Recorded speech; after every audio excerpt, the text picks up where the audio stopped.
On Friday, May 11th, 1866, a wave of sheer terror swept through the financial district of London.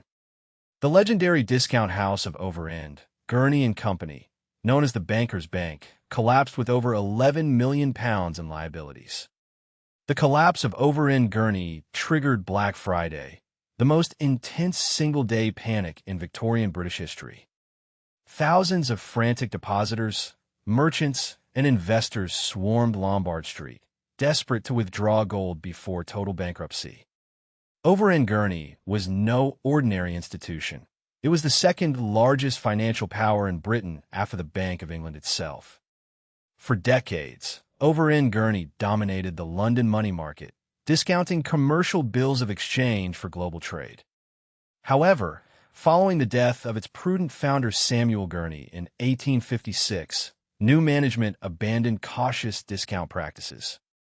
The new directors engaged in reckless, speculative lending, financing risky railway construction, ironworks, and overseas shipping fleets. When speculative asset bubbles burst in early 1866, Overend Gurney found itself saddled with £4 million in uncollectible bad debts. Desperate for liquidity, Overend Gurney appealed secretly to the Bank of England for emergency financial bailout loans. On May 10, 1866, after inspecting Overend Gurney's catastrophic balance sheet, the Bank of England refused the bailout. The refusal sent shockwaves through European markets, causing a total liquidity freeze across the British banking sector. Dozens of regional banks, railway companies, and contracting firms collapsed in rapid succession. Interest rates surged overnight to a punitive 10% as commercial banks hoarded cash reserves. To stop systemic economic collapse, the Chancellor of the Exchequer Gladstone suspended the Bank Charter Act of 1844. Suspension of the Bank Charter Act authorized the Bank of England to issue paper banknotes unbacked by physical gold reserves. With emergency note-issuing authority restored, the Bank of England acted decisively to restore market confidence. The bank provided over £4 million in emergency advances to solvent commercial banks within 5 business days. This unprecedented emergency intervention halted the panic of 1866 and saved the British banking system from total devastation. The Overend Gurney crisis reshaped monetary policy, giving birth to modern central bank emergency lending protocols. Economist Walter Bagehot studied the 1866 panic extensively in his landmark 1873 treatise, Lombard Street. Bagehot codified the lessons of 1866 into the famous Bagehot Principle for central banks. The Bagehot Principle dictates that during a banking panic, central banks must lend freely to solvent institutions. Central bank emergency loans must be granted at high interest rates against solid, unencumbered collateral. High emergency interest rates prevent moral hazard, ensuring banks only request central bank credit as an absolute last resort. Furthermore, emergency liquidity reassures the public that solvent banks will never run out of cash during a panic. Let us examine the exact balance sheet mechanics that led to Overend Gurney's catastrophic demise. Discount houses functioned by borrowing short-term call money from commercial banks at low interest rates. They reinvested this call money into higher-yielding commercial bills maturing in 30, 60, or 90 days. As long as bill defaults remained low, discount houses earned a lucrative profit margin on the interest spread. However, Overend Gurney began accepting long-term, illiquid equity stakes in uncompleted railway projects as collateral. When railway construction stalled and international credit tightened, Overend Gurney could not liquidate its railway assets. When commercial banks demanded immediate repayment of their short-term call deposits, Overend Gurney's reserves evaporated. Overend Gurney was solvent on paper but completely illiquid, triggering its catastrophic downfall. The fallout from 1866 extended far beyond London, causing economic contractions across India, South America, and Europe. Indian cotton trading companies in Bombay collapsed as British credit facilities contracted sharply. European industrial firms reliant on London bill discounting faced severe cash shortages. The 1866 panic demonstrated that in an interconnected global economy, a banking failure in London affects world markets. In response, European central banks expanded their open market operations to monitor market liquidity continuously. The Bank of England established permanent reserve ratios for commercial banks to prevent reckless short-term overleverage. These regulatory frameworks established the foundation for modern banking supervision and systemic risk management. Today, central banks like the Federal Reserve and European Central Bank utilize Bagehot's 1866 principles during financial crises. During the 2008 global financial crisis and the 2023 banking panics, central banks deployed emergency lender of last resort facilities created in 1866. The legacy of Overend Gurney teaches that illiquidity can destroy even the most powerful institutions in a matter of hours. By establishing the central bank's role as ultimate liquidity provider, the crisis of 1866 transformed modern economic stability. Let us examine how emergency liquidity flows through modern central banking channels during panic events. When commercial banks experience sudden deposit withdrawals, they access the central bank's discount window. The central bank accepts high-quality assets like government bonds as collateral, issuing immediate cash reserves. This cash injection allows commercial banks to satisfy customer withdrawals without selling illiquid assets at fire sale prices. By preventing fire sales, central banks protect overall asset values across the financial system. Furthermore, modern central banks establish standing repo facilities to provide predictable overnight liquidity. Repo facilities allow financial institutions to exchange treasuries for cash overnight at a fixed policy rate. This automated liquidity buffer suppresses money market rate spikes before panics can develop. The structural evolution from 1866 to modern standing repo facilities highlights 3 centuries of central bank refinement. Understanding the Overend Gurney crisis reveals why central bank liquidity is the ultimate bedrock of modern financial trust. The fundamental lesson of 1866 is that monetary confidence requires an unwavering, reliable lender of last resort.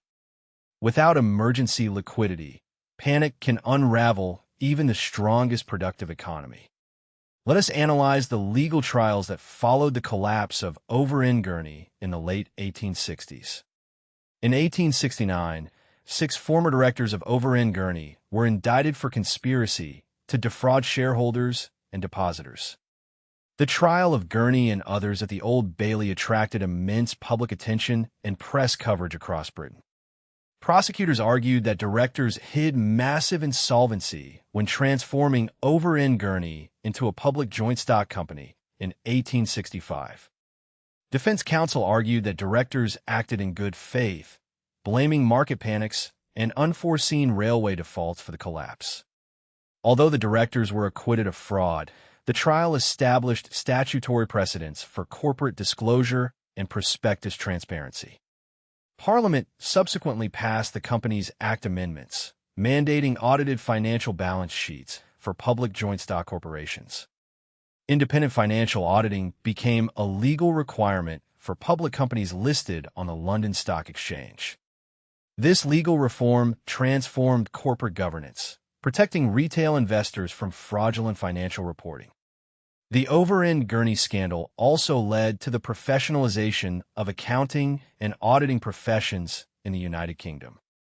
The Institute of Chartered Accountants in England and Wales was founded shortly after to enforce rigorous accounting standards. Standardized accounting practices spread throughout the British Empire and were adopted by international financial markets. Furthermore, the crisis highlighted the dangers of shadow banking mechanisms operating outside formal regulatory oversight. Overend Gurney operated in the Victorian shadow banking sector, taking massive short-term deposits without formal bank regulation. When shadow banking entities face liquidity runs, their lack of direct central bank access amplifies financial contagion. Modern regulators address shadow banking through stringent capital adequacy ratios and liquidity coverage rules.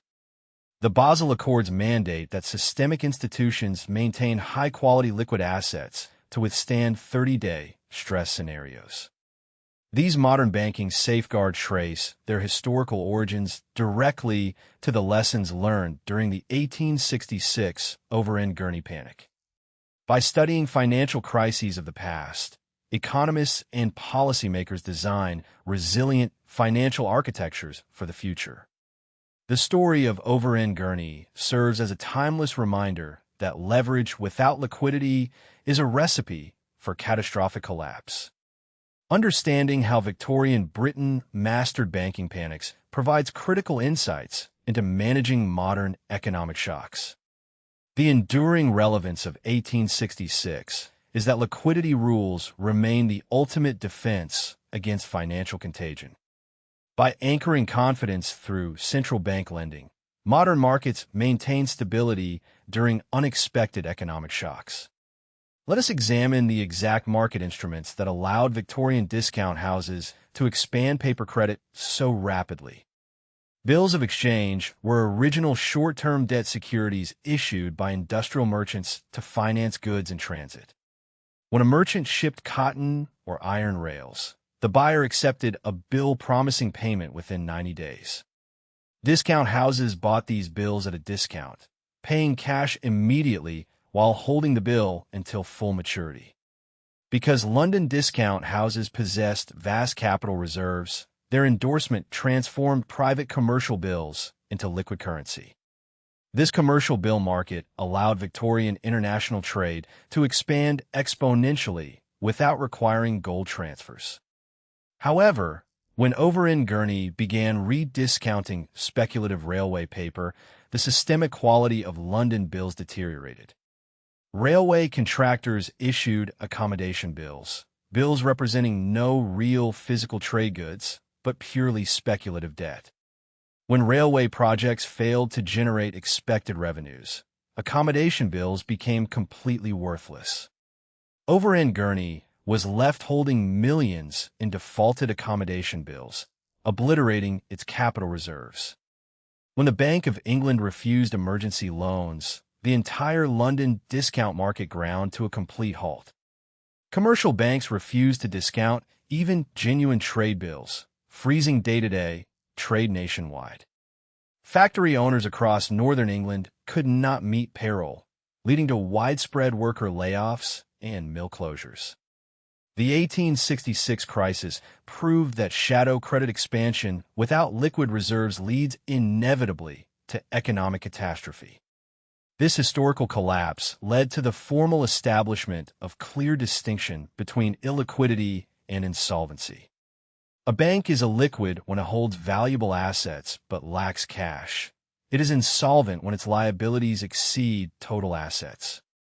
Bagehot's principle instructed central banks to rescue illiquid institutions while permitting insolvent banks to fail. This crucial distinction remains the guiding philosophy for modern central bank emergency lending facilities. During modern liquidity shocks, central banks conduct rigorous asset quality reviews before extending discount window loans. By verifying collateral quality, central banks protect public funds while preventing systemic financial contagion. The legacy of 1866 highlights how central banking evolved from primitive monarchical loans into a sophisticated financial science. Understanding the birth of modern liquidity management reveals how human trust and central bank backing sustain global markets. The ultimate lesson of Overend Gurney is that monetary stability requires transparent regulation, solid collateral, and decisive central bank action. By anchoring financial trust, central banks ensure that economic productivity continues to flourish across generations. Chronicle continues to uncover the monetary panics and historical lessons that built the modern financial world. By providing discount credit for commercial bills of exchange, the bank enabled merchants to finance long-distance trading voyages. This commercial credit network funded the construction of turnpike roads, shipping canals, and iron foundries across the English Midlands. As factory output surged, national paper currency facilitated daily wage payments and retail commerce nationwide. The integration of public debt, paper credit, and industrial production created an economic feedback loop of unprecedented power. Disclaimer: educational historical analysis, not financial advice. Chronicle explores